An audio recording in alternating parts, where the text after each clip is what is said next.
Hello everyone, welcome करता हूं मैं भारत पंचाल अगेन आप सबका हमारी नई वीडियो में भारत केमिस्ट्री क्लासेस के यूट्यूब चैनल पर। कैसे हो आप सब? होप कि सभी बहुत बढ़िया हो। तो चैप्टर चल रहा है हमारा एटॉमिक स्ट्रक्चर या कह लीजिए structure of atom class 11th के लिए।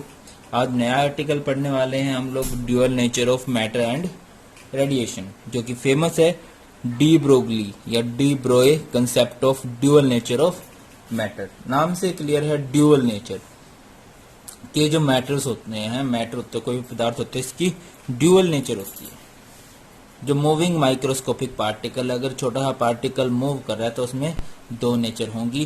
कौन कौन सी होंगी दो नेचर? पहली बात तो पार्टिकल नेचर होगी और दूसरी बात वेव नेचर होगी। इसके बारे में सबसे पहले बात किसने की?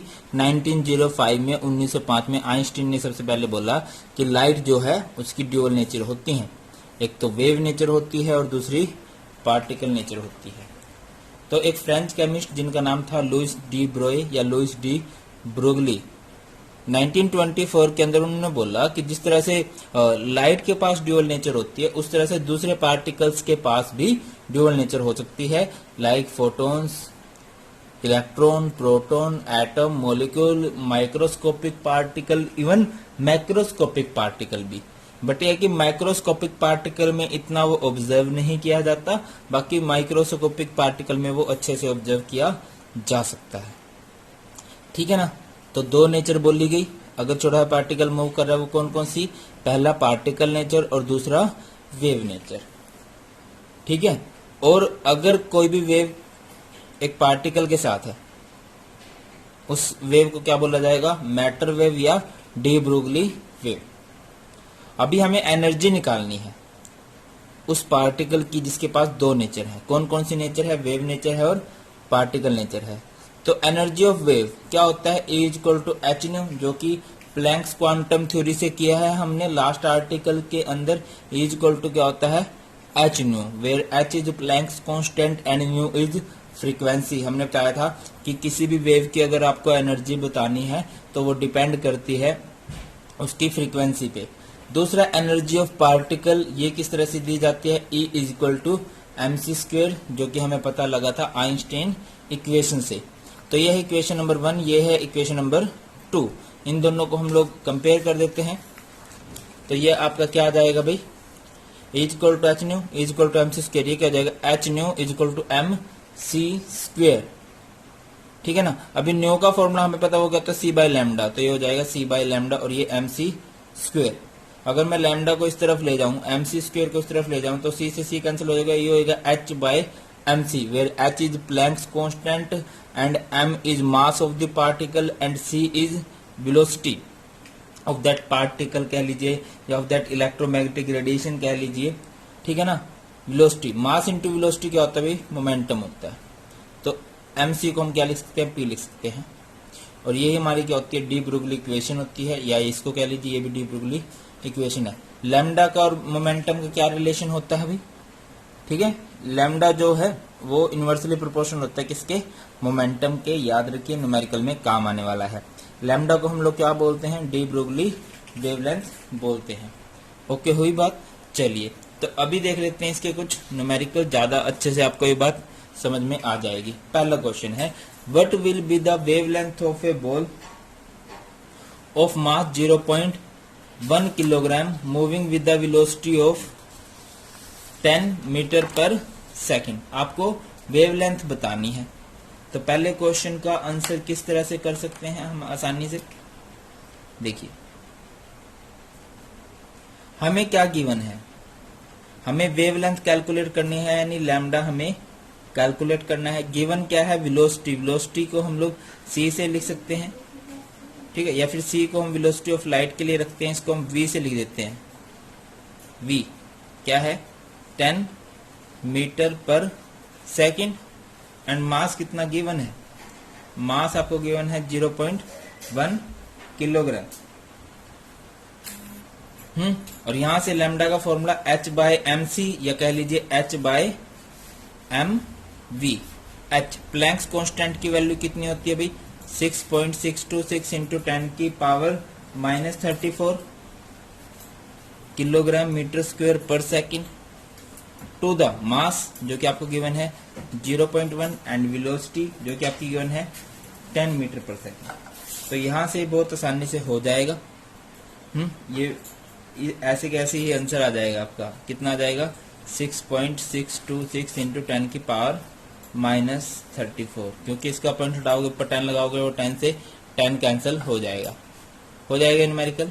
चलिए फिर अगला न्यूमेरिकल देख लेते हैं। अगला न्यूमेरिकल क्या दे रखा भी हमें, calculate the mass of a photon with wavelength 3.6 angstrom.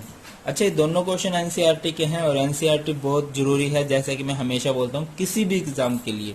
देखिए, चाहे आप स्कूल एग्जाम के लिए प्रिपेयर कर रहे हो, चाहे आप कॉम्पिटिटिव एग्जाम के लिए प्रिपेयर कर रहे हो, बस आपको एनसीईआरटी थोड़ी डीप में पढ़नी होती है, बहुत अच्छे से आपकी प्रिपरेशन हो जाती है। मैं हमेशा यही सजेस्ट करूंगा कि एनसीईआरटी को लीव नहीं करना है, आपने स्किप नहीं करना है कोई भी आर्टिकल एनसीईआरटी का, अगर आप किसी भी एग्जाम के लिए अच्छे से प्रिपेयर करना चाह रहे हो, चाहे छोटे से छोटा एग्जाम हो, चाहे बड़े से बड़ा एग्जाम।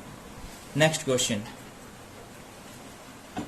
अभी देखिए नेक्स्ट क्वेश्चन में क्या बात कही गई है हमें, calculate the mass of a photon with wavelength. Lambda आपको गिवन है, लैम्डा क्या गिवन है, क्या गिवन है भाई 3.6 एंगस्ट्रॉम। ठीक है, इसको मीटर में लिख सकते हैं, किस तरह से लिख सकते हैं 3.6 इंटू 10 की पावर -10 मीटर। आप लोगों को मास कैलकुलेट करना है। अभी फोटोन तो क्या होता है, लाइट के छोटे से पैकेट को ही बोल दिया जाता है, जो छोटा सा पैकेट होता है एनर्जी का, लाइट के केस में उसे तो फोटोन बोलते हैं। तो यहाँ पे जो वेलोसिटी होगी, जो सी होगी, वो तो वेलोसिटी ऑफ लाइट ही होगी। कितनी होगी भाई 3 इंटू 10 की पावर 8 मीटर पर सेकंड। तो यहां से भी हम कर सकते हैं क्वेश्चन आसानी से। क्या होता है, हमें पता है लैम्डा का फॉर्मूला H/mv। हमें कैलकुलेट क्या करना है, वैसे m कैलकुलेट करना है, तो ये फॉर्मूला क्या हो जाएगा H लैम्डा v। तो कर दीजिए, h की वैल्यू पुट करोगे कितनी होती है भाई 6.626 इंटू 10 की पावर -34 किलोग्राम मीटर स्क्वायर पर सेकेंड। लैम्डा वेवलेंथ कितनी गिवन है आपको 3.6 इंटू 10 की पावर -10 एंड वेलोसिटी 3 इंटू 10 की पावर 8 मीटर पर सेकेंड। ठीक है ना। तो अभी इसके बाद आपने कर देना है, आंसर क्या आएगा भाई यहां से आपका फाइनल 6.135 इंटू 10 की पावर -29 किलोग्राम। समझ में आ गया है। चलो देखिए, ये दो क्वेश्चन तो थोड़े एक जैसे थे। अभी जो थर्ड क्वेश्चन हम करने वाले हैं ये बिल्कुल ही अलग टाइप का क्वेश्चन है। क्वेश्चन देखिए, 2 particles A and B are in motion. दो पार्टिकल्स हैं A और B, वो मूव कर रहे हैं। If the wavelength associated with particle A is 5 into 10 की power -8 metre, calculate the wavelength associated with particle B if its momentum is half of A। समझ के चलिए, दो पार्टिकल की बात की गई है, ठीक है, और आपको क्या एक की वेवलेंथ गिवन है, दूसरे की वेवलेंथ हमें कैलकुलेट करनी है, और थोड़ा सा मोमेंटम के बारे में भी बात की गई है। तो किस तरह से करेंगे इस क्वेश्चन को भाई हम, डी ब्रोगली इक्वेशन करवाई थी मैंने। लैम्डा का फॉर्मूला क्या होता था, लैम्डा इज इक्वल टू क्या होता था h/p। अभी अगर lambda a wavelength of a, तो वो क्या हो जाएगा h/pa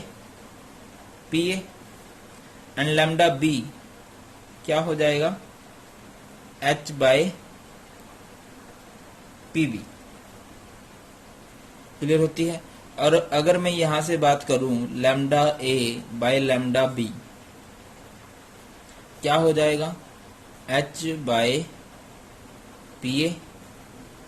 h/pb। तो इसको मैं लिख सकता हूं pb/pa, momentum of b to the momentum of a। अभी एक बात और कह रहा है वो,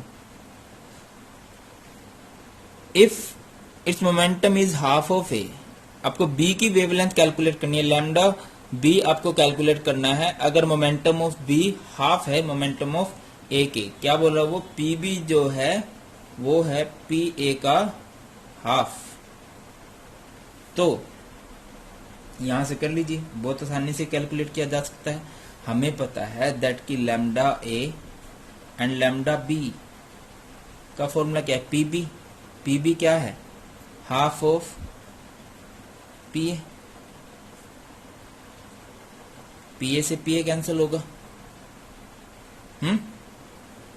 तो lambda A is equal to half lambda B, और लैम्डा बी हमें कैलकुलेट करना है, तो ये जो 1/2 इधर आ जाएगा। Lambda B is equal to क्या हो जाएगा भाई, 2 times of lambda A. Lambda A क्या है, wavelength of A.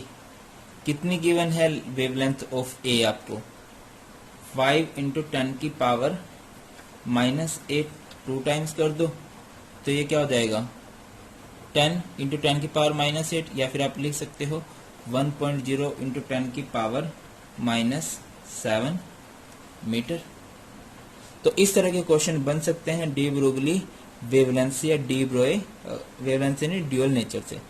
Dual nature मतलब ये जो मूविंग माइक्रोस्कोपिक पार्टिकल्स होते हैं इनके पास 2 नेचर होते हैं।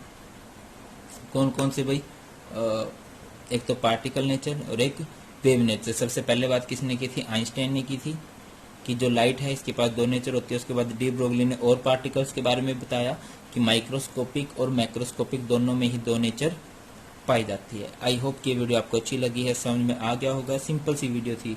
वीडियो अच्छी लगी है तो लाइक कर दीजिए, अपने सभी फ्रेंड्स के साथ शेयर भी कर दीजिएगा, स्पेशली उन फ्रेंड्स के साथ जो ट्यूशन अफोर्ड नहीं कर सकते हैं। और किन किन टॉपिक से रिलेटेड वीडियो बनाएं वो आप मुझे कमेंट करके बता सकते हो।